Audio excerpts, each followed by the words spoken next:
In Syria, they are fighting and dying. A death toll of over 100,000 growing all the time. Here, politicians have agonised over what can be done. The noes to the left, 285. Culminating in last week's vote by MPs to rule out military action. There is pressure to change that decision, but the government has no appetite for it. I don't think there's any point in us going back to Parliament asking the same question, having tried once to try and persuade Parliament. So we have no plans to do that. Last week, Labour MPs voted solidly against the government, forcing David Cameron to rule out military action. I get that, and the government will act accordingly. But today, Labour seem to be wondering if that had to be the last word.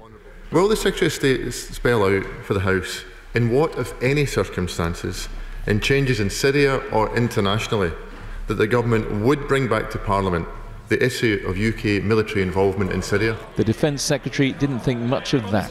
Mr. Speaker, if I may say so, it's a bit rich for the Right Honourable Gentleman who last week trooped into the lobbies behind his leader, giving rise to the very situation that we now find ourselves in, to demand that I tell him precisely in which circumstances we might revisit this issue. The focus now has shifted to Washington. These photos released by the White House show President Obama as he decided to ask Congress to vote next week on military action.